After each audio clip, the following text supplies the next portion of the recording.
I think the biggest thing that I've learned from being on the private side, businesses are more thirsty and more hungry for branding and marketing exposure opportunities than players are for endorsements, but they don't know how to get them.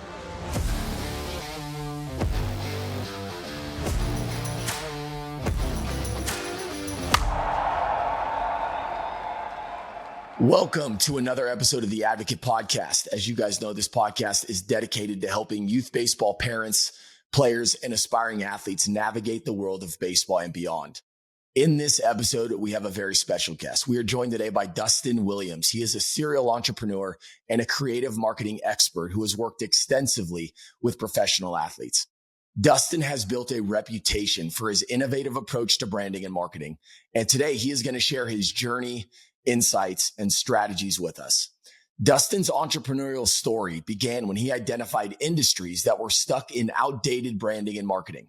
He transformed these industries by bringing his set of fresh, innovative ideas, which included scaling his own company, which is called Green Mango, through strategic marketing with brands and athletes. His passion for art and branding shines through in every single thing that he does.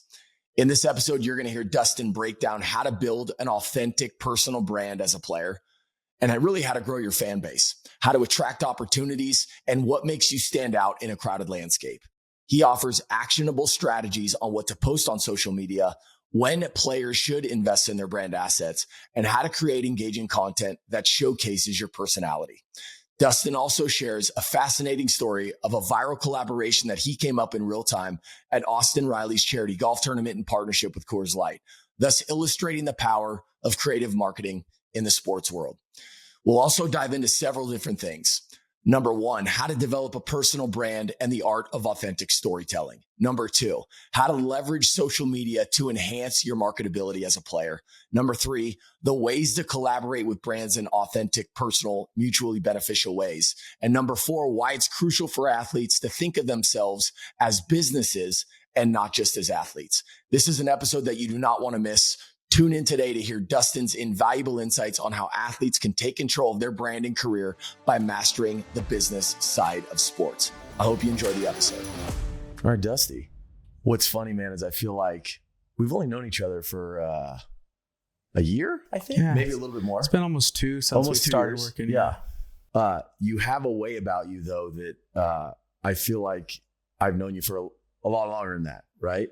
Which is a compliment, by the way. Thanks, man. That's nice. I feel the same way. But I think given what it is that you do, I think it transcends perfectly into working with just people, right?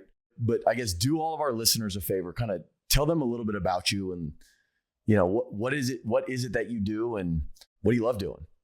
Yeah. Well, thanks, man. I like to call myself an artist first. So, I mean, I love to create. That's kind of, actually, believe it or not, when I was like 10 to 12 years old, my mom got me in private art lessons. So that's where I started, pen and ink, watercolor, all that. And I loved it. And I always wanted to do something, you know, in my career that was, you know, creative. And so I realized, I started looking around and like, who would I pattern my life after, or who is, you know, creative? And at the time, like, no one in the creative space is making any money. Right. It's definitely a little bit of a complicated thing to be an artist and to be an entrepreneur or a business person. So I started, you know, thinking like, I got to get into more, you know, I got to get more into commercial design. I got to get more into things that are business minded, business related. And so that's when I got into pest control, believe it or not. And I said, you know what, I would absolutely love to take a service company and completely, you know, rebrand it, revitalize it. And at the time I didn't realize this, but I was already naturally becoming, you know, I was starting to disrupt a space. And so that's where I started. I started off in the service industry doing pest control. And I looked at the industry as a whole and I said, you know what, like everyone is doing everything the exact same, everything. I mean, all the trucks are 1990 trucks with, you know, leaky, nasty, poorly branded. And I said, if I go in here and I completely rebrand this and completely change the way that this industry is, you know, done on the norm, I think this could be a huge success. So that's kind of how I got my start, where I said, you know, I'm going to take an artistic approach to something that's an everyday thing that's stereotypically, you know, boring, ugly, That's disgusting. how I would characterize a pest control company. Yeah. So that's where I got going. So we founded a company back in 2010. It was called Green Mango Pest Control. I was blessed to grow that. We had at the time at our peak, probably 40 to 45,000 active customers. So we became the largest service company in Arizona from a contractual, customer base standpoint. So it worked. It worked. Yeah, it worked. And I'm super blessed. I have incredible partners, incredible team. But through the entire process, I learned a ton about marketing, a ton about sports marketing, a ton about working with athletes. Just basically that, obviously everyone says it, you hear it all the time on podcasts, but I learned that, attention is really the commodity. And a lot of companies struggle to find creative ways to get people's attention in order to monetize, in order to, provide services to.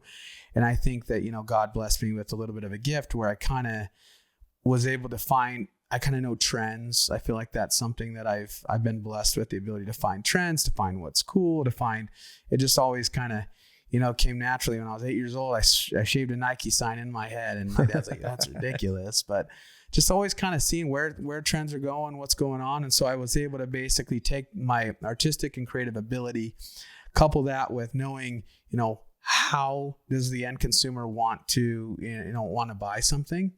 How would they want to engage with a service company, and kind of how to differentiate, how to be a trailblazer, and, grab people's attention. And so I learned, quite a bit through the process. And I found out, at the end of the day, like, I don't love running service companies. I don't love the daily grind of all that. What I actually love is the creative process of seeing something that's so, that's simple or beautiful, such as baseball or sports marketing or pest control or, even designing a house or backyard. I love seeing things come from an idea to a concept and then into something tangible. That's really what fulfills me more than anything monetary or anything like that. I just love, creating beautiful things and disrupting. So that's kind of how I got to where I am today.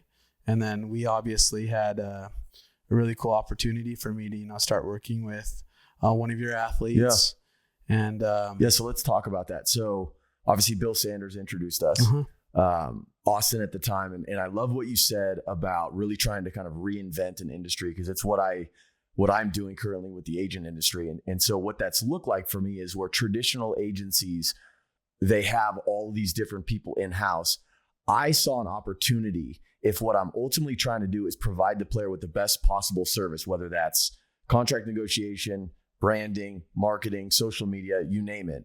I was open-minded to the idea that there could be some other people in the space that are specialists in those areas, like I'm a specialist, let's just say, in guiding a player through a career. And so when we got introduced, it was very clear, early on that you had this talent. And as you're speaking, there's this one story that comes to mind, which I would love for you to share with everybody, which was, we're at Austin Riley's second annual charity golf tournament.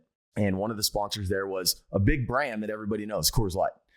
And do us a favor, tell us what happened, because I think that is a perfect example of how your artistic side kind of came out and how really all the listeners can see how thinking about things in a different way could ultimately be really successful. Yeah. I think Austin, just to kind of, give a little bit of an intro to that, is Austin's the perfect storm too. And we can get into why I think Austin's brand is, growing very rapidly. But basically what happened is, it actually about 6 months prior, I was out in Mississippi working with Austin on a couple projects.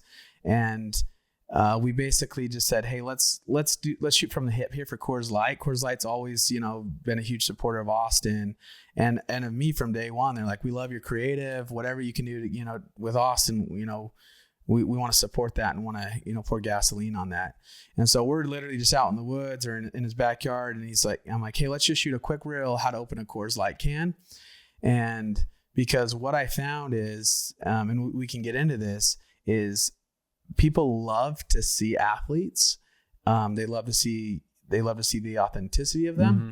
But more than anything, what we're finding is they love to see athletes in their element, not just behind the scenes, but they want to see who Austin Riley or who X athlete is in his element.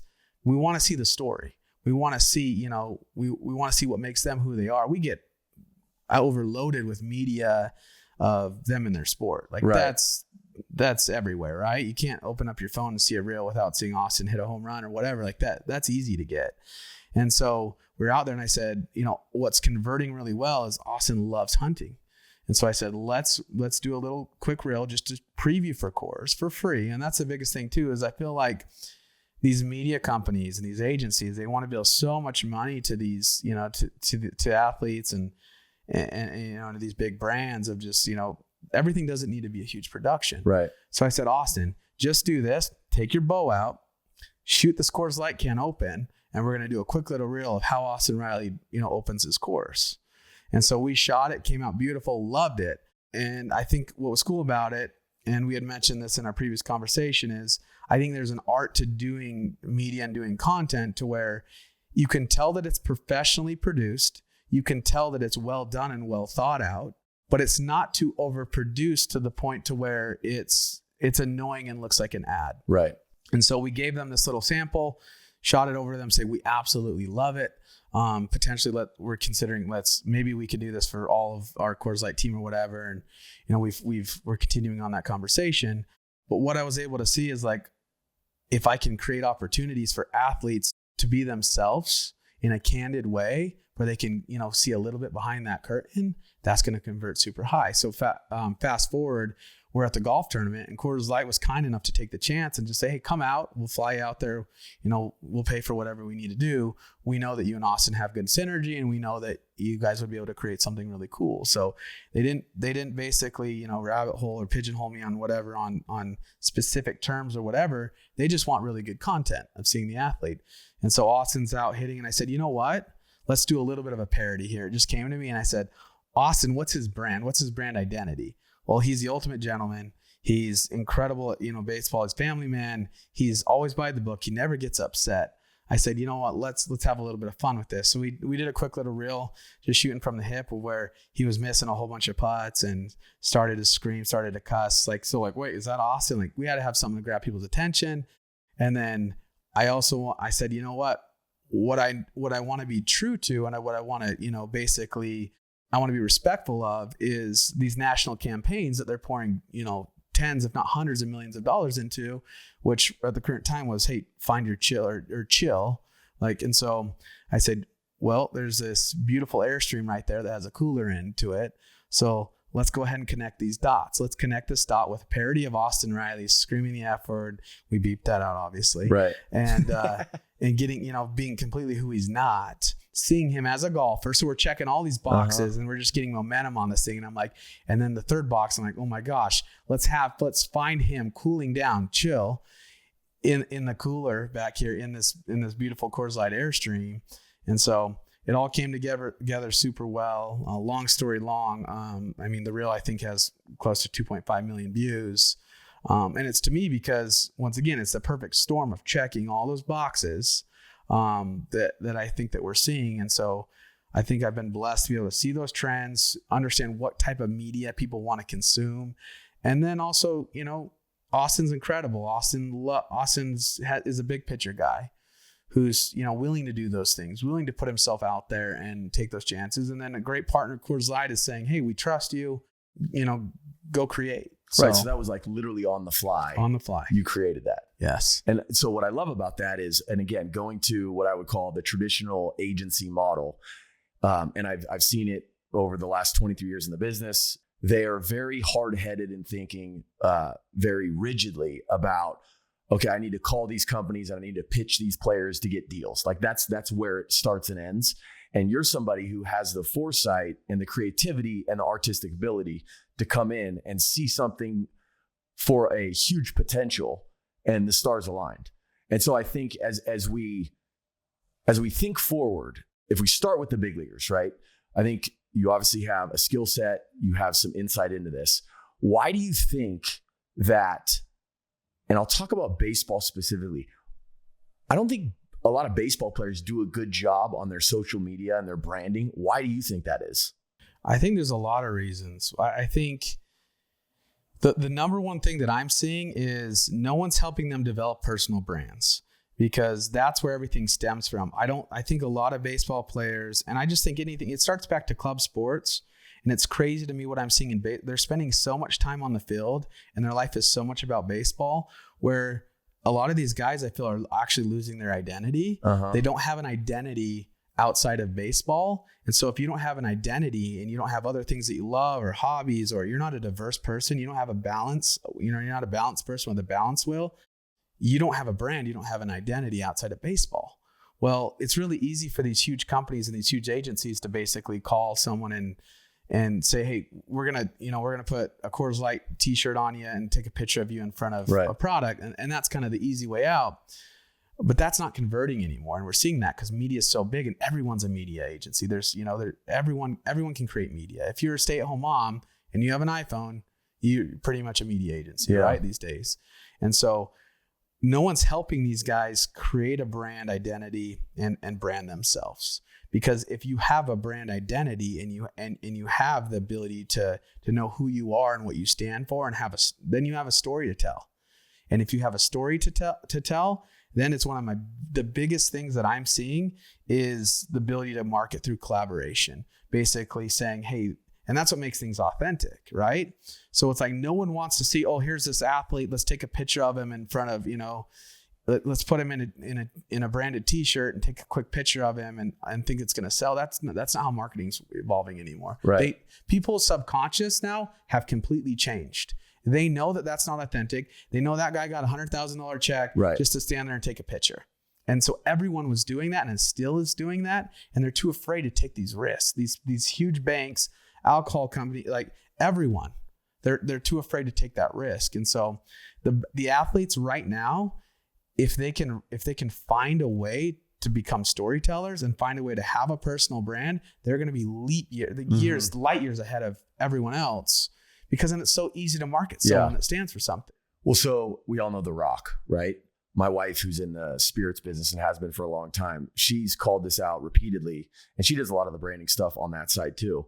And she's always been so impressed with The Rock because he was drinking tequila and posting about it well before he had Terramana, his own brand. Yep.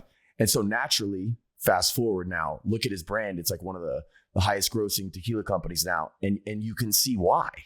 And so as I hear you talk, like that for me is so important, because for any of these athletes who are listening, like what is authenticity? Who am I really? Like you really need to hone in on that. So the one thing is just the awareness of it, right? But the second thing is the implementation of it. I think a lot of players think, oh, post more. I need to post more. But what I'm hearing you say is like, it's not posting more as much as it's posting right. And so what does that look like? Like if you were to, I'm just trying to think out loud here. If you were a player and, you've got 15,000 followers, you just got called up to the big leagues, people know who you are in your hometown, but you may not be an all-star yet. What's something that guy could do to start kind of on this journey to identify like how he should handle these situations?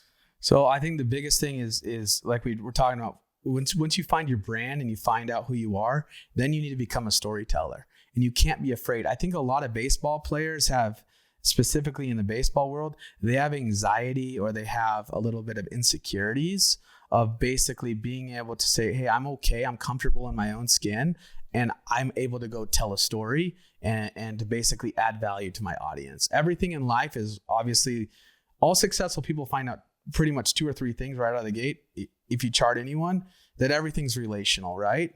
And so the second thing is you only want to be around or associate with people who add value to you and make you feel good. And so that's the number one thing, is like, is your content adding value? Is it in some way or another giving value to someone, making them feel good, or is it enjoyable to engage in? And that's kind of what I would transition to, is I would say the second biggest thing is sports are an entertainment product. And so I think so many people are actually afraid, they're either insecure or uncomfortable of saying, I'm actually an entertainer. And it's a little bit controversial, I feel, but people are spending the type of money that they're spending on tickets, and sports is blowing up into a, massive, what's the biggest, because it's an entertainment product. That's right. So why, if you're now, you're a professional athlete or you're going to be, or you're on that trajectory, if you think that all it is just, accomplishing your task as an athlete, you're so far from it. People are willing to invest so much more into athletes that are entertainers. And there's different ways of being entertaining. Yeah. That doesn't mean to be flamboyant, do a 20-foot bat flip or, be a lunatic. But you look at some of the guys who are doing it and doing it well, they're the most entertaining people to watch. Well, so a couple things. So Brian Wilson, old closer with the Giants, had the big black beard. He is a client of mine, has been a client of mine for his whole career, even since he's retired, like one of my best friends to this day. He did what you're describing at such an early stage, but the reason it worked is because it actually was who he was. And I think for players today, the biggest mistake they're making is they're trying to be perfect. And everybody is on social media, right? Yeah.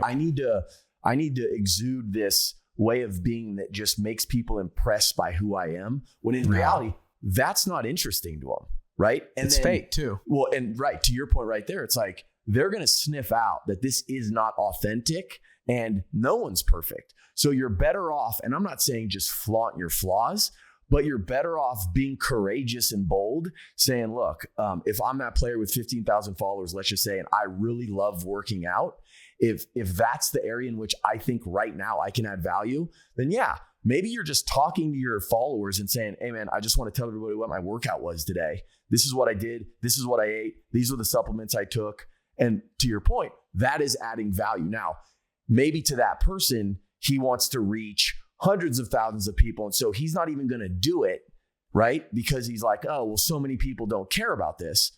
But then he's never going to have true followers, right? You're going to have people who, as they scroll through Instagram, just like, oh yeah, he just posted something, I'm not even interested. Yeah, you can go and, like you're saying, scroll, and I could go look at 10 pages with you right now, and I could profile that exactly. Like, this is who he is, this is what he's doing, and this is how comfortable he is in his skin. Right. And it's so easy to see that. And so I think what you're saying, I think the big breakthrough is, like, if you've developed a brand, like we're saying, and you know who you are, and you're authentic, you're doing that, the way that you can add value and be entertaining is to basically, be able to be consistent, but tell that story and give people a look of things that they've never seen before. I think that's so big, and I don't know why more people aren't doing it. I don't know what on some of the athletes that I've worked with, it's almost like they look at it as almost like, hey, I'm letting my team down, or I'm letting the organization down because I'm making this more about me. But I think there's an authentic way of doing it. And I think the shift is happening, and I'm seeing it. The organizations and the big teams are smart to where they didn't even used to tag players. They didn't want them growing. Now they're realizing, hey, our players are our greatest asset. If Austin Riley grows, then the Braves grow. Right. And so they've already invested so much money into these players. Why in the world wouldn't they want, their players to also have a bigger following? No, agreed. And I will give a shout out to Greenfly and MLB marketing. Since MLB has created what I would kind of call an initiative, recognizing, all right, look, and I said this a long time ago, if you look at the NBA and you look at the NFL, there are individual players that have higher followings than the brand of the league, right? LeBron James, I don't know how many tens of millions of followers he has, but it's more than the NBA. Tom Brady, I don't know how many tens of millions of followers he has, but it's more than the NFL. But in baseball, I mean, now Ohtani's reaching levels that, like, okay, you can make the argument he's there. But other than that, there's not many other guys. And going back to what you just said, I think you have players who, again, they think that it needs to be perfect. And then what that leads them to is like, okay, I'm not going to do it until I can hire a team of people who are going to make it look perfect, because that's not what I do. And so that's, for me, I guess the question that I have is like, what if you're not the guy with 15,000 or 100,000 followers? What if you're someone who, again, because this podcast, a lot of it is designed for these high school kids who are going through travel baseball. What if you're a kid in Texas and you've got 250 followers? Like, what are some things that guy should be doing? And what I'm hearing you say is like, what are your interests, man? Just be authentic and like talk to people, try to add value. Being a baseball player or just a football player is not interesting to anyone anymore. We have so much content, and there's just so much to engage in that we care more about the human being. And so identifying yourself as, who you are as a person. But the coolest thing that I'm seeing is players who are willing to basically start doing collaboration's huge. Okay. And it's not just, oh, we're going to post together and to collaborate. It's basically them saying, how can I take my brand, or how can I take me as an athlete and start to work with other brands to help elevate? It comes back to like when I started my pest control company, I said, this was in 2010 and Instagram was just barely starting to take off. I said, I need to find a way to make pest control like literal bug spray relative to the masses. And so that was where it really said it, I remember the day I'm like, man, I got to find a way to connect the dots, because if I can't make this interesting, who's going to want to engage with me on an influence level? So basically I started to come up with ideas of how can I help these influencers, these micro influencers, these mom bloggers and whatever, want to engage with a local pest control company. And so I started feeding them ideas, and I started thinking, you know what? Every mom cares about safety. So instead of just thinking about, oh, this isn't a pest control, it's like, now let's find ways of talking about what are some of the safest chemicals that you use in cleaning product. And I started to find, relative things that then drove the line back to pest control. And it's the same things for athletes, of finding all those little things and all those bridges of, oh, this makes sense. This is what I love to do. And so for athletes, to give a good example for a 15-year-old kid, it's like, okay, what potential brands, or, where do you see yourself? What are your goals, or where do you want to be 5-10 years from now? Okay. And so what can you do as Johnny, the 15-year-old baseball player, in order to create those connections to other brands and to start working in collaborations with? So give me let's go through that exercise. Okay. Let's say I'm Johnny and I'm 15. Like, what are some of the questions you'd have for me to determine what I should do? So the biggest thing is, if I've identified Johnny's brand, so I know exactly, what are some things that he likes? So let's take an easy thing. Let's say he loves cars. Okay. So what I would do is basically I would work for opportunities to where I could take my personal brand and start to make it relative to some of my hobbies in order to create some of those things. And so like a cool thing that I would do is basically, if I was a kid and I was 15 years old and I was going to batting practice or whatever, I would start to post, like I would post pictures of, hey, here's me in my truck, whatever, take cool pictures of like, here's all my baseball gear or whatever. And I would start to make it relative to, the pickup truck. And I would start to create those bridges and all those things. And then I would tag those companies and I'd start to work at that. Or if there's a local sponsor, I would start to look at who's all the boosters at the local booster club, right? I feel like every local high school program has a local dealership. Okay. So I would go to him and I'd say, hey, you know what? I would love would you be willing to let me take a brand new, say it's a Chevy dealership, to prom, and I'll post about it. So what he can do is now he can take his cute girlfriend at 16, 17 years old and say, hey, will you repost me that Johnny, the 16-year-old varsity player at Gilbert High School is taking an Earnhardt local dealership truck, posting it, getting tags. Well, there's 5,000-6,000 followers there on, at the local dealership, and all that data is tracking back. And so what we're starting to see is now, he's created ways to say he's a local baseball player. He loves cars. He loves vehicles. And then his feed, he's starting to get all those tags. He's starting to get all, and then he's feeding into that algorithm, and you're starting to do all those collaborative posts. So I can literally take anything and say, how can I relate this back to Johnny and make it work? And then by the time he's, done with his senior year, he's been doing this for 24 months. He's probably got 3,000 or 4,000 or 5,000 followers.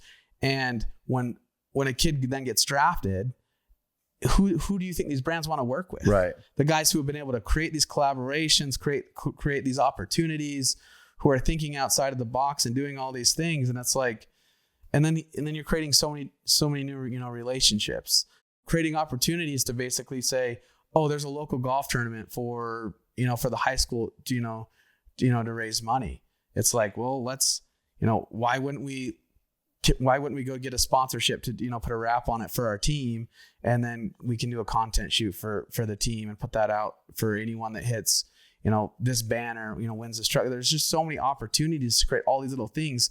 I think the biggest thing that I've learned from being on the private side, and this is crazy, and I know a lot of people probably won't, probably believe it, but I know because I've lived on that side for 15 years running businesses are more thirsty and more hungry for branding and marketing exposure opportunities than players are for endorsements, but they don't know how to get them. And so that's why I think I was able to work with so many top athletes when I was running, our service companies, is because I would bring them the ideas from the business side on a silver platter. And you said to me, oh, you're creative. You these things come out. Yeah. I mean, I've been blessed with the ability for these things to come naturally, but they don't need to be these $1 million insane ideas. And so businesses want those ideas more than anything. And so that's one thing I've noticed of working with Coors Light is if I say, oh, this will work, this is cool, this is what's trending, and I bring them the idea, they're great people over there. They're like, oh, absolutely. Let's get it done. This is great. Thank you for doing this. Thank you for doing the legwork. Thank you for bringing the creative. So if these athletes start to think about, hey, I really like, this pickup truck, or I really would love to do a collaboration with some of these bigger baseball brands or restaurants or whatever, and they bring them the idea, I know for a fact 9 times out of 10, these businesses have money allocated and they're like, thank you for doing this. Yes, we'd love to sponsor this. We'd love to support it. And they need to think of themselves as a business. That's the key. You have to think of yourself as a business. And so I don't know why, what percentage of people actually make it, 1% of players. Right, it's not a lot. Yeah. And so, but why in the world wouldn't you want to already start to incorporate at 16 years old? You're going to be getting NIL money. You're a business. What are you going to do when you start to get $50,000, $100,000 checks coming from your NIL money? It's got to go somewhere. You're going to want write-offs. You're going to want tax. You're going to depreciate. So you need to already start to build yourself as a business. Then you're already going to want to think of, how can I add value to these businesses? And that's when all these ideas start to flow. Yeah, I think that's an important thing is you're starting to formulate a mindset that reinforces or feeds who you ultimately will become. And as I think through this, just going back, I've been doing this 23 years. If you go back to the very beginning of that time, companies like Nike and Reebok and Adidas, primarily these companies, when they would do these shoe deals or spike deals or even Rawlings or Wilson with the glove deals, they would go after the better players, right? And they would give them the most money, and then it would trickle on down. And so if you're somebody and you had, and I'll just use Aaron Judge as an example with the Yankees, okay, the value for you is Aaron Judge plays for the Yankees. It's a global brand. He's the best player on the team. So we obviously want to pay that guy a lot of money. Where today, it's not that Aaron Judge doesn't have the value, but what these companies look at is, well, how many impressions does this guy get? How many followers does this guy have? Because there are now guys in the minor leagues and even in youth baseball with hundreds of thousands of followers. And so it doesn't matter that guy isn't on TV yet. He's got the social following, so we want to go get that guy. It's engagement. You're basically, you're talking a lot about engagement too. Sometimes, and that's what I love about, working with Austin is he'll have, around 300,000 followers real soon, but his engagement rates are as high as the guys that I'm seeing that have 1 million or even 2 million followers. Right. So that's the other thing too, is if you have a lot of these local kids or even college players or some of these guys who are going through this process, their engagement can be as high as someone that has 250, 300,000 followers. And those guys are going to take the easy money, and they're going to be the ones that are getting the bigger checks and showing up for the 30-minute photo shoot, and that's all. And when people see that they see that content and they see those ads, their subconscious going to tell them, oh, he was paid to do that. Would you rather purchase from that, or would you rather buy from the guy who has 50,000 followers, who's been storytelling, who's authentic, who his girlfriend, his kids, and his hobbies, and he says, hey, check this out. This is actually really cool. I just partnered with this, and this is what I love about it, and this is so cool. Check it out. Why in the world, who do you want to buy from? It's black and white, and people are starting to buy that. And that's what I learned with my service company is I could pay the big ticket items to people, to the top, influencers or athletes, but I'd rather take 25 people who had 25,000 followers, who had massive engagement rates, because those are the people who are showing up in the algorithm. Those are people who are producing consistent content. Those are the people who I believed in, who I trusted, who I feel like I had as, a social relationship with. And those are the people who are selling, to the masses. And what's crazy even more, and I talked to my wife, we own a clothing brand also, and it sells we're working with the top influencers. What's the clothing brand? Let's plug it. It's called Foxy Kind, the Foxy Kind. So it's loungewear for women. It's awesome stuff, but I'm super proud of her. She worked real hard on it. What we see too is like TikTok has completely changed the game. And if you put out highly produced, overproduced, overplanned content on TikTok, it doesn't convert. People swipe right through it because it's not authentic. And so we're seeing more, we've talked a lot about conditioning and the way that you program your mind to think. Well, you think about the generation now, like, these kids that are growing up with TikTok, they're not engaging in Instagram, and they're sure as hell not watching Super Bowl commercials anymore. What are they on? They're on TikTok.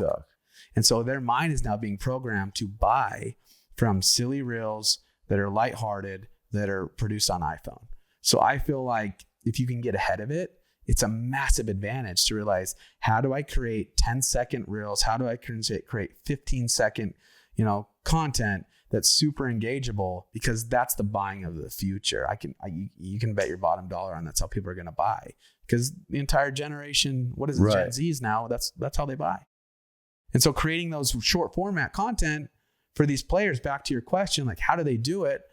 Like, teach them how to be fun for 10, 15 seconds, produce more reels that are like more fun, more lighthearted, that are real, that are cool. Then you don't need to have a production team, and start, do little things, do competitions, do challenges. Like, we had another reel. I said, Austin, we're on the fly. We're at Silverleaf Golf Club. And I said, hey, Bryson DeChambeau is always wanting, to talk about stats. He's, analytics to him.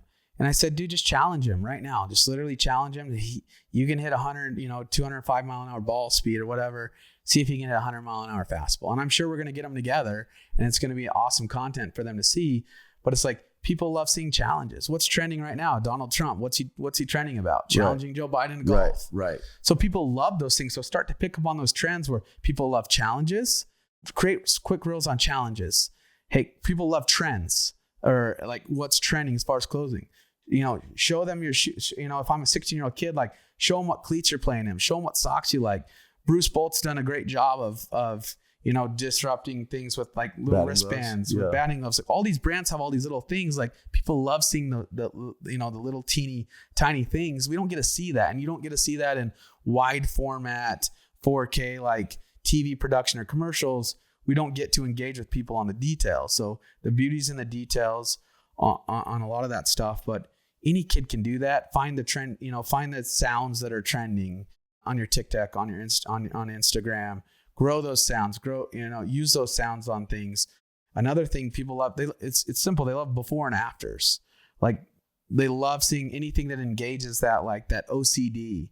We had a carpet cleaning company here that we spun off from our large pest control service, and we just started and people would love to see stains coming, in and out. Like, they love seeing uniforms, they love seeing equipment, they love seeing gear, like anything. Like, that's where things are engageable and quick and beautiful. Just show them those quick little things, and then eventually, your following will grow, and then eventually the ad money will come because the engagement will be there. Right. My mind is going in a million different directions for a good reason. I have that effect on people. Yeah. I'm sorry. No, I love it because, I'm thinking often about the players and different players that I've met, represent, just who I've talked to, teammates, whatever it is. And I think that there is this belief for athletes where obviously the focus is on the baseball field, and they want it to remain on the baseball field. And they leave this stuff to other people, right? Which is okay, right? It's not what they do 100% of the time. And maybe they feel like they're not very good at it. So I don't really want to waste my time doing that. But their expectation of wanting the benefits as if they did do it are still there. And what I'm hearing you say is, you don't have to be anybody other than yourself for this to be powerful. It's your greatest asset. Right. So you're certainly doing things before you go to the baseball field. What if you just captured some content doing the things that you do? Start there. Right. People love that. Right. That's where my mind goes. Because I think about so many of these young players who want to be the future superstars. Look, I think they probably have a feeling or a handle on social media a lot more than, let's just say, I do. but they see the end game, and it's almost so overwhelming that instead of starting, they just say, well, I'll do it later. I'll worry about it later. Here's the thing, like, I don't know if this is true. I heard Tom Brady had a clothing brand going and kind of shut it down because it wasn't doing well or whatever. I don't know if he still really? had. I don't know if that's true. But I started thinking the other day, like, I'm getting older and I'm playing tennis with my kids all the time. And I love tennis for that reason, is because I have full control over all three of my girls to be able to create a market, to be able to market them at an individual level. And I don't have to worry about the team aspect, right, or any of that other, nonsense. But I started to think, man, my joints are starting to hurt. And I had always heard what the TB, whatever, TB12, all that stuff. It's like, and I follow Tom Brady, but I'm like, why in the world? Like, that's one of the greatest assets that he's done, him and LeBron. Uh-huh. And those two guys, don't need help in what they're doing. But I honestly, like, why can't we, like, would you rather watch Tom Brady out throwing footballs or LeBron shooting free throws? Or would you rather understand, like, these guys are spending millions and millions of dollars on their bodies? Why don't we have tons of content on it? Because Tom Brady changed the health world. And so we want to see the behind the scenes stuff. That's more important. That's better for us to see than anything related to football. And like what we're seeing too, like going back, because I know you have a lot of clients who, you're signing from 15 to 18 years old, is like, I think everyone has the nostalgia of prom, of what is high school training, like what is club? I don't know. Like, I love sports. Like, what does it mean to be club? Like, what do you like? What does the schedule look like? Like, what are we demanding of these kids? Like, all these behind the things, like you take them and you could create thousands of hours of reels and content on these things. That's what we want to see. And no one's showing it. And it's the most engageable stuff. Yeah. And it doesn't need to be this like heavy lift. It doesn't. I put up 3 reels: Austin hunting, Austin out playing golf, and Austin hitting a home run. He does walk-off home run. He does all those 3 things pretty well too. He's the best at all of them, right? And if I surveyed 100 people, I bet 99 of them would say what? They would say, oh, he's a baseball player. Right. So I bet it would go, hunting would get 10 times more than baseball. Golf would get 5 times more. And then baseball would be, the baseline standard. Right. If that's not the greatest, case study, like, because that's what people want. Right. Like, they want to see people in their natural element. And so, I mean, it just start small, start working, start grinding, and start paying attention to trends. What do you think about the visual aspect of, let's just say, somebody's social media, right? I know you're into, I'll just beautiful pages, we'll call it, right? Just like appealing visually. Talk a little bit about that, because I think sometimes people, that's where they get hung up. They feel like they don't have the tools. They don't have whether it's apps you're using to make it look a certain way. I think it's one of 2 things. Either 1, it doesn't look good at all, or 2, it looks overly produced. Yeah. So like, how do you find that middle ground? So I think if I was giving consulting advice to someone of a whole bunch of different athletes, I would make it consistent with their brand. And that's what I keep telling you, right? It's with the brand.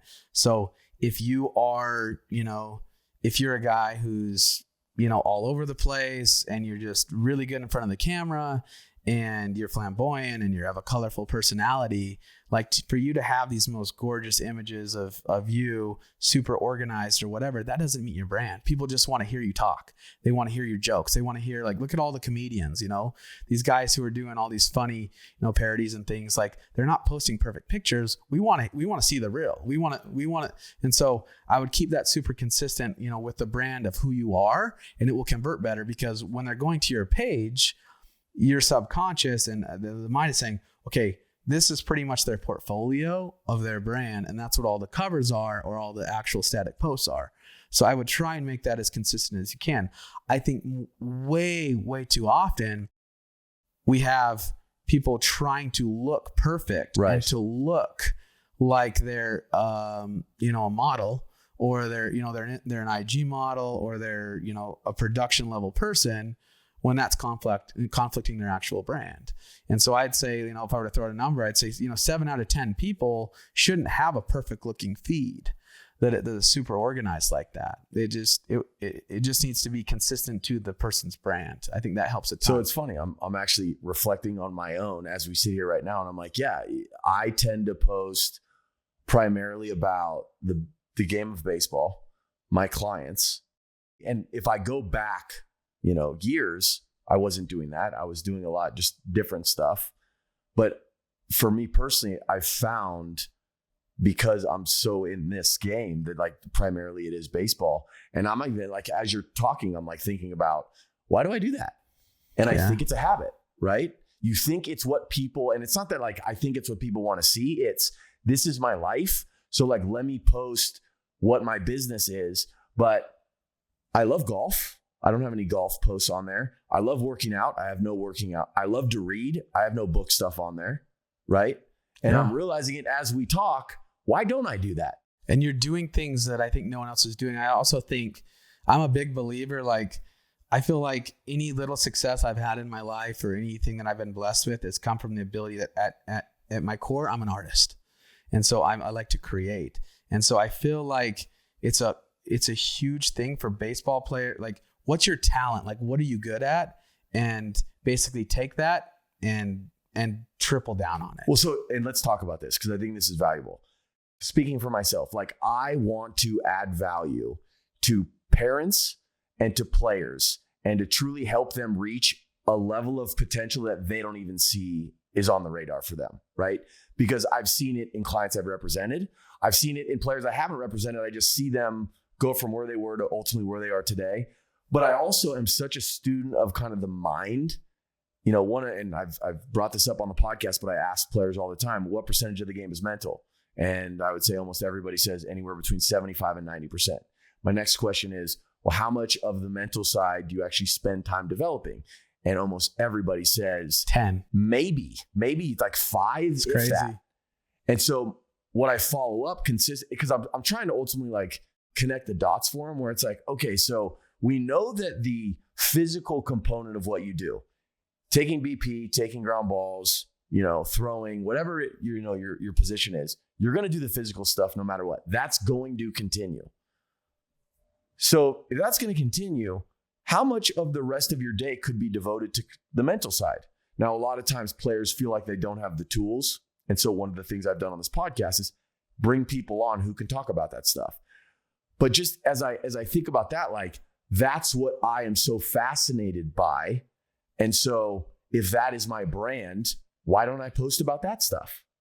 And this is a real time, like, I am realizing this now, but as I'm realizing it with myself, it takes players to ultimately be honest with themselves too, and ask themselves, like, if this is really what I want, if I want to be a superstar in the big leagues and I'm 13, obviously performance on the field needs to take care of itself. We've got a long way to go to see if he can do that. But one of the things I want to do is I want to build my brand, then he's got to be willing to look himself in the mirror and say, like, am I committed to doing it? Because oftentimes, as you know, you may need to get a little uncomfortable, right? Yeah. Will people judge you? I'm sure they will. Yeah, they say it all the time. Be uncomfortable being uncomfortable. Like, right. Get comfortable being uncomfortable. Like, it's part of, like, and I think that goes back to what you're saying is the biggest thing. And for you, like, having that kind of aha moment is you're an incredible communicator too. And so for you, like, to be able to, tell people and be able to help educate them on how important, like, the psychological and the mental side is, like people just want to hear you talk, and that's your greatest asset. But you're focusing so much on, people see, oh, I'm in the baseball industry, I'll post about baseball. It's like, no, it's like your greatest talent is you're an incredible relationship guy and you're an incredible communicator. So show us some of these behind the scenes. Right. Like, these are my relationships. This is me communicating. Your podcast is gonna be it's gonna be a huge hit because you're great at communicating, right? So now you're already checking that box. But it's crazy to me that we're never taught. It's always comes down to physical stats, things where everyone says, like, dude, what 100, like, there's 10,000, there's 1,000% of what's the stat? I forget the stat, but basically everything. The difference between the top 1% of guys who actually make it professional athletes is the mental side, aspect for sure of it, right? So, and to me, it's the same thing on the marketing and on the business side. Is it comes down to everyone wants to be an entrepreneur. Everyone wants to build a brand. Everyone wants to become marketable. But it comes down to who are the guys who are willing to be consistent.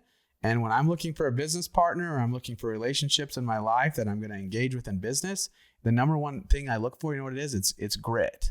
Do you have the ability to, to find grit, to have that grit, to have the ability to grind things out and execute it? Because those are the guys that I want, in my foxhole. No, I love that word. Grit. I mean, I couldn't agree with you more. You mentioned the consistency component. It's huge. So give us an example. Like what is I'll use the word appropriate because it comes to mind, but like what's an appropriate amount of posting that you find, I don't know, most successful is how I would say it. So people want, if you're not posting like on a weekly basis, like it's too long. It's what like about, you're gonna lose. If we're strictly talking about Instagram, what about the posts versus the stories? So the reels. So reels are obviously where everyone's attention is right now, but reels obviously come with a cover and they're going to stay on the feed, right? So stories, I would try and post stuff on stories every day. Every day, yeah. And that's the cool thing about stories is too, like you can repost a lot of information, but that's also changing helping the algorithm out of, this guy's reposting on this is some of the things that he likes. But I mean, I would try and be, 4 or 5 images up on my feed every single month. And I would be trying, produce a reel every single week if I was trying to grow a page. I think that's the minimum that people are going to be able to do. Otherwise, all you're doing is building like your Instagram is just a website. It's just a profile. It's just, come check me out. This is who I am. It's not really going to grow. Yeah. You're familiar with the algorithm, right? So how does the algorithm work?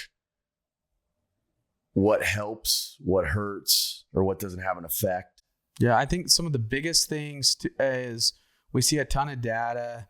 I was just recently watching some of the podcasts from the CEO of Meta, and it's getting a lot of engagement right out of the gate. And so for that to happen, then you need to be really good. Like on YouTube, it's obviously like the clickbait. They want to see shares. Shares are huge. And for it to be like, for you to want to get shares, obviously you need to get people's interest. And that's like, if people are passing it along, what's the greatest, like, if you, the people that you care about, like you probably have 5 or 10 people in your group. And when you see something cool on Instagram, what do? You share. Yeah. So that's obviously the biggest indicator for it. So, and that's just, if you're putting out good content and it's entertainment, it's authentic, it's going to get shared. Right. So that's the biggest thing for the algorithm that we're seeing right now. The other thing that people that love is the stuff that is collaborative does really, really well. Explain to people when you say collaborative and like when you collaborate with a brand, or like what does that mean for the people who are listening and don't know? So Instagram recently, it's probably been about a year now, where you can post with someone else.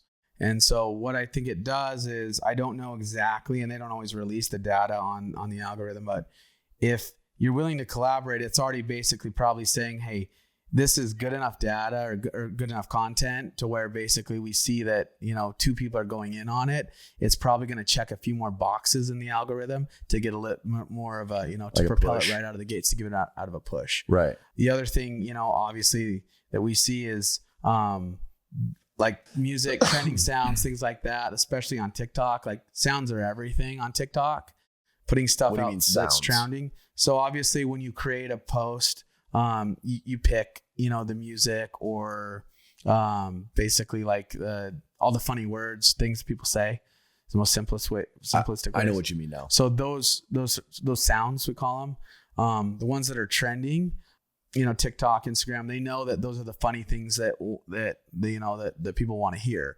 So that's like the ultimate cheat code is, hey, I'm 16 years old. I want to see, I want to get views right away. That's where you can be creative for a little bit and say, okay, this is a trending sound. I'm seeing this in my algorithm, like save that sound, and then be thinking throughout the day of like, how can I make that sound relative to me and to my brand? Because that's already going to give you a push right out of the gate. And you see that, like, all the funny like stuff that goes viral, and then it'll have like a 30-day or even sometimes it only lives like a week, but some of those sounds will live, for 2-3 months.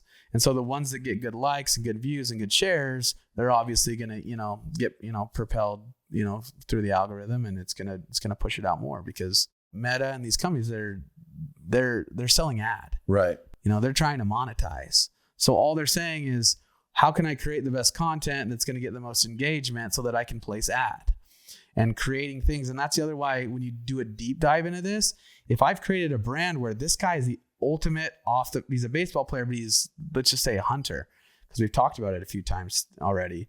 It's like, if you have 50 million people on Instagram who are liking, engaging, and hunting, and Austin Riley, the baseball player who has, large following, what do you think Meta's going to want to do? They're like, okay, this guy's posting, he's his personal, pages and trends, and For You is all hunting, and he's posting about hunting. All these hunters are going and now are engaging with this, and hunters are sharing it. Mm-hmm. Yeah, it just opens up your audience, right? Yeah. So, okay, now Realtree reposts it, and Realtree's, the data's there. It's 70% hunters, probably 80-90% hunters following Realtree. That's gonna go crazy. And so that's where the beauty of these are trending sounds. Well, now I'm checking the box on it's a sound that's trending, so let's push it forward. Oh, this matches the algorithm of the producer, meaning I'm loyal to my brand. So I love F1 personally. So if I post something that's F1 related, of course it's going to get out to the F1 audience, and they're going to see that in the algorithm. So, and then obviously, like, it's getting shared. So all these boxes are being checked, and then it's coming all full circle. Is Lewis Hamilton leaving Mercedes? He's already signed with Ferrari. Yeah, man. I'm just talking about your hat. I figured I would get that in there. Yeah, dude. He's a smart guy. He's been there. He's seeing trends change. And so, are you a Mercedes guy or a Lewis Hamilton guy? Well, I'm a Lewis guy first. I love Mercedes, but definitely a Lewis guy. But that's a great look at the impact. I was just gonna say, this is a perfect example. So I don't know the exact. I should know off the top of my head, but 20 or 30 points Ferrari stock jumped the day that it was announced. Right. This is a driver. So if I could be wrong, but Scuderia Ferrari is a different entity than the brand Ferrari. Yeah, they own, like, it's all together, a conglomerate, right? But this is F1 Scuderia Ferrari. They put a driver in there that's an incredible influencer in fashion, right? And that jumps the car. Ferrari's stock has one of the biggest bumps they've seen in years because of signing a driver. And F1 is marketing. We could talk about F1 forever, but you can pull those parallels out. Here's what's crazy, and this is what I'm thinking about. 3 players that I've worked with, right? Albert Pujols, who at the time became a free agent when he was with the St. Louis Cardinals. He left, and then he signed with the Angels. And I can tell you that the St. Louis Cardinals in 2010, if my memory serves me, or 2011, when he became a free agent, the St. Louis Cardinals are an organization who feels like, and this doesn't mean they're thinking about it poorly, because I'm going to get to the other 2 who are with a different organization. But yeah, they feel like the St. Louis Cardinals brand is bigger than any one player. And I think a lot of teams feel like that.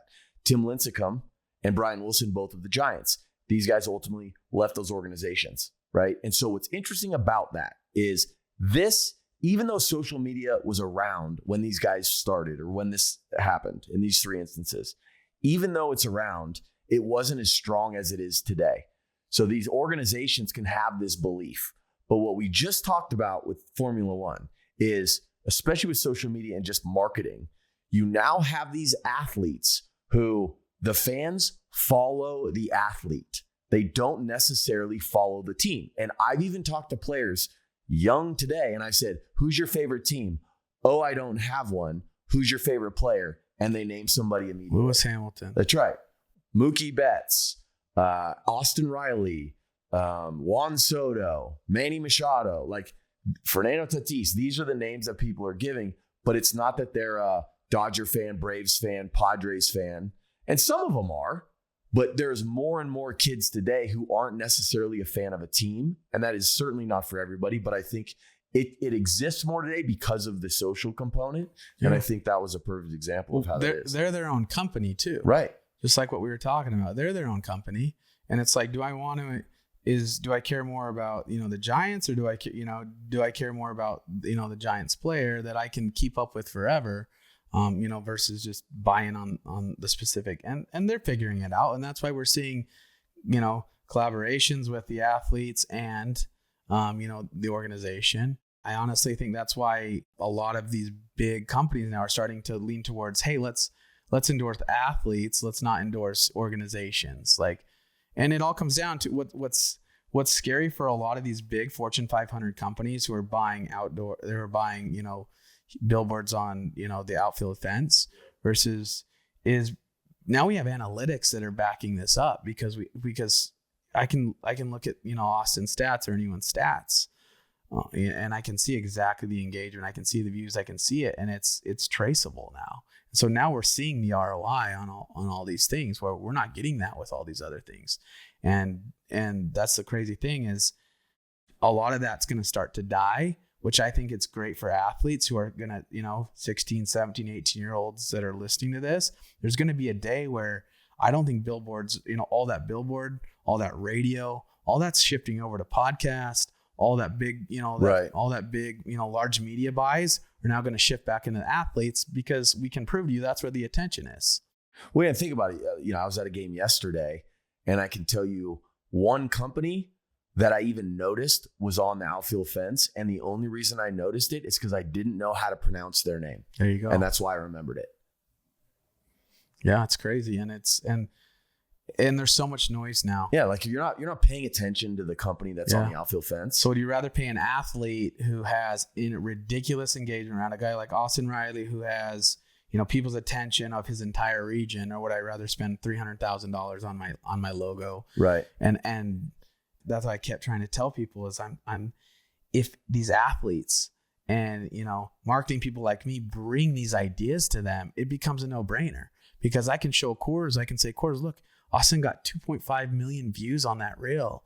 It's like, we don't know how many people looked at that logo on the outfield wall. Right. It's just like, and how many people, you can't share that. You can't, it's like you either went to the game or not. Like 2.5 million people saw that reel.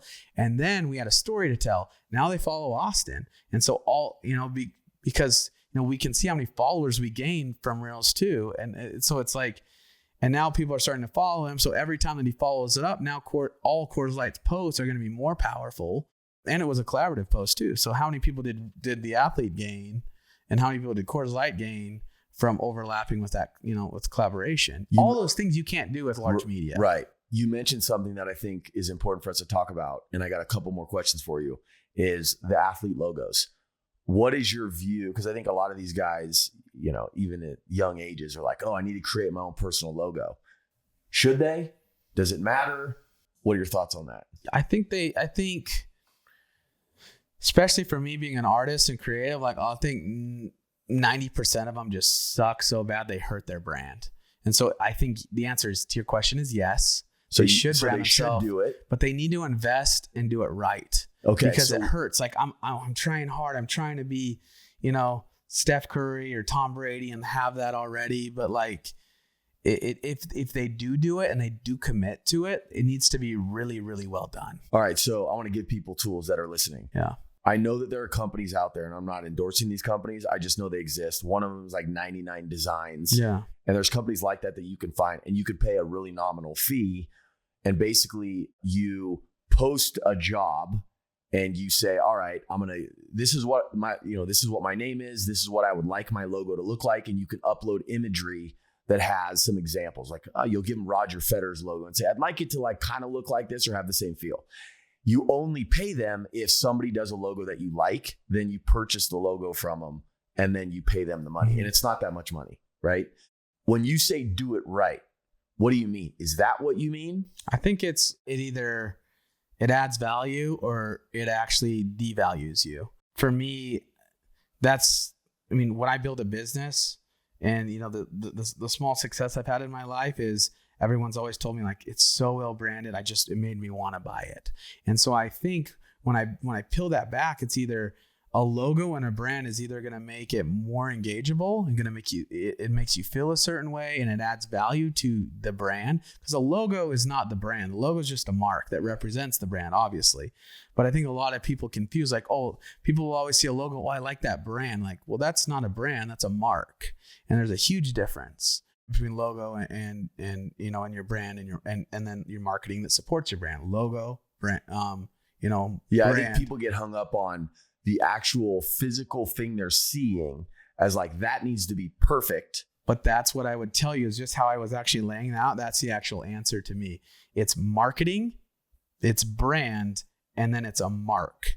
And so I would start at the ladder. Like, there's so much work to be done on your marketing, of you creating your marketing of who you are and working and posting and growing that, to what then as you're fine tuning your actual brand, like, who am I as a brand? And then I think the last thing is, okay, I have enough of a brand and I'm producing enough marketing or media, and there's enough out there to where it's like, okay, now this is a business. And I wouldn't start a business like this, but I would start a business as an athlete like this. Okay. Now it's like, okay, now I have momentum. Now I have something. Now let me create the mark. Now I need to create a mark. Okay. That identifies that. I think players do it backwards. Exactly. Players think, because that's how they build a business. And I think it also feels good. I think I want a mark, which makes me say, yes, I like this. I have a thing. And then I'm now going to start doing the branding. Look, it's no different than I think a lot of people who want to have a social media page, right? I need to hire the team before I can have the content. And this whole podcast has been about no. What good is your logo if you have horrible marketing and you haven't identified your brand yet? Right. As an athlete. So that's what happens is guys create logos and then do nothing with them. And then it's cringe, because it's like, oh, this guy's trying to be a brand. Right. And then it's that freaking hole in the wall, nasty, you know, sushi joint you go to that's like super, like, it's like, oh, like, I don't want to, like, and it's like, what a great analogy. Right. Or it can be the other way around, of like, I can literally just put sushi up on there, and then you get the buzz, and it's like, this is the best the sushi sells out. This is the best Japanese chef ever. People are going there. They don't care about the mark. And then it's like, hey, like, there's an opportunity to sell merch. There's an opportunity. We have a line out the door. We have all this. Like, let's create a mark now to represent us, so that we can be easily identifiable, and then clean up my social with that. And I would check boxes in that order. Yeah. What makes sense to me is, I think the adjustment that needs to happen in athletes' minds is, the mark serves a purpose and it almost helps you tell a story once it's starting to be told already. Like once you've actually started to walk, right? Then you're going to get to a place where now the mark is a tool instead 100%. Of the mark being the beginning. Another question I have is, do you use certain apps that you recommend that, you know, these mom or dads or kids should download that helps you make the post look a certain way? Yeah, I think there's like, I have 5 or 6 different ones, and I think it's really specific for what you're doing. So basically, I mean, there's tons of video editing apps, and I don't even need to shout any of them out. Like, you can find search in your phone video editing apps and find those 6 or 7 apps. And what I've learned is I have so many of them on my phone, because so many of them do certain things. So find what you like, find what you're comfortable with, but it's also, you want to find, you know, you want to be consistent with it. At first, you want to keep things super simple, right? So I edit a lot of videos for, you know, for all the content, you know, channels that we have. And I find out the ones, oh, this one's easy on this. And then there's a ton of like really cool, so what's trending right now is Reels. So there's tons of apps now where basically if you just upload the images and the video, it will automatically pretty much, you know, through AI or through auto generate, through, you know, they're already the presets, it'll make a pretty dang good app, pretty good reel already automatically. Yeah. And those are so easy to find. And it's just, I think what you can do too is, I think what makes a lot of the stuff super engageable is find on your For You pages, find the app, find the reels that are trending, and find the people who have put together really cool reels. And what's important than anything is just find the angles that you're using, and say, oh, cool, this is a tight, this is a wide, this is what it is. And that's what mom can do. And she can get all that content together. Then when you go to just plug this into either, an AI type thing or basically a preset, you have those different variant angles that create that. But there's a ton of them, and it's like Canva is one of there's a whole bunch of them. Makes it super easy. And then like I can't, any company that I've ever built or athlete that I've helped with, it's just like, it's all consistency. Just stay consistent. And it's like, even if you're a 3 out of 10 on quality, like just produce, low quality and do it consistently until you can bump it up, until you get a few more resources. Right. And then just, it's like anything. It's a marathon. It's not a sprint. Yeah, no, of course. And I think for the parents or the players that are listening to this, like, hey, look, the focus can and will remain on the baseball field because it's what you care about and what you like. Just for the youth baseball guys out there or any of the parents, doing social or doing a YouTube channel for your son, like that's not necessarily going to get him drafted. So you're not doing it for that reason. You're doing it to build the brand. But I guess the last question I have for you, man, is so you obviously have 3 daughters, but you have I believe he's a 16-year-old nephew, if I'm not mistaken, who plays baseball, right? Uh-huh. Is there anything that we have not talked about that if you were sitting down and having a conversation with him, you would want him to know? Yeah, I think we've covered a lot of it, but I always give the advice of basically like in the most simplistic way is there's a 99% chance that you're not going to make it. And so I would position yourself as a business. And everything that I've ever learned in business is that everything is relational. And you see this year after year, the guys who have incredible relationships, the guys who have, the connections, those are the guys that we like seem to want to give 2, 3, 4 chances. When it comes down to 2 players on a roster, you always pick, hey, this is a clubhouse guy, this is a relationship guy, this is a guy with grit who's always going to show up. And then from the marketing standpoint, I would say like you got to understand that sports is an entertainment product. It is an entertainment. So find ways to entertain people, find ways to tell a story, find ways to make yourself marketable, and do all those little details just to separate yourself. And it's a game of inches. It's just little teeny things the whole way. And you stay consistent with that. It's like good things come. Yeah. It's like inch by inch and it's there. And then you get to like, what's crazy is like the gap right now for disruption. I think the NBA is obviously like a light years ahead of a lot of it. I would agree. Just because of it's the NBA, you're close, it's interaction. But the gap for baseball is so big for you to make yourself a brand, to become marketable, to be able to tell a story. It's so big, and it's just those brands are so thirsty for it. They want athletes to do it.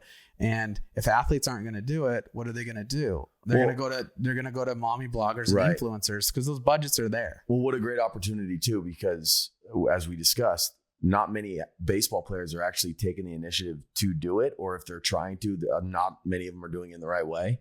So why not look at that like an opportunity and want to be the guy that actually does?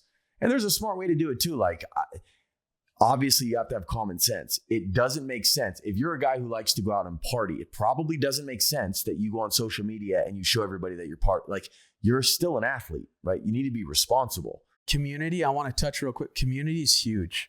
We endorsed DeAndre Ayton was here, and he was the first overall pick. And there's so many opportunities for athletes to get involved in the community and to give back from a philanthropy standpoint. And so I went to DA and I said, dude, like, what are you doing for philanthropy? I said, we have a huge customer base.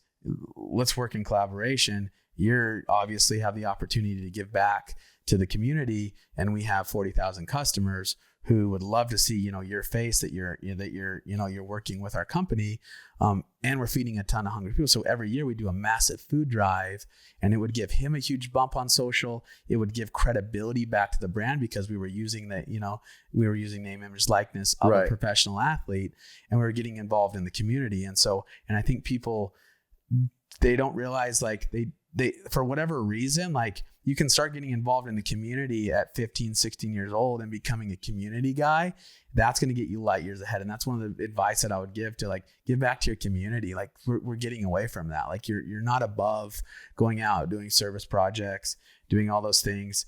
There's a lot of money for sponsorships and for giving back and grants and all those things. So I think that's a low hanging fruit. I agree. I think it also needs to be authentic too. For sure. Just like everything else. But if you're not wanting to do that, you have probably bigger problems. I'll say it like you should want to go do that. Yeah. I totally agree. You shouldn't be somebody who's like, all right, I'm going to do this because I think by me doing this, I'll look great. And I could care less about like that. Always should be pure and the right intentions. But there's not enough community stuff going on that's huge. And small business is huge. It wants to, all these business owners, I get asked out every day, like, what can I do? And I'm like, well, what are you doing in your community? What are you doing to elevate your city? What are you doing to give back? Like it can't just be like a one-way street. Yeah. And then I was able to work with so many athletes because I was creating an opportunity for athletes to show up for 5 hours, show their face, give back to the community. And we were facilitating all of that. And so, and it's the same thing. Austin does a great job with, Team RWB, giving back to veterans, things like that. And he chose that because it aligned with who he was. Because he's authentic, right? He's genuine and he cares about it. Yeah. But it's like, I just see so many athletes, they're not tapping into it.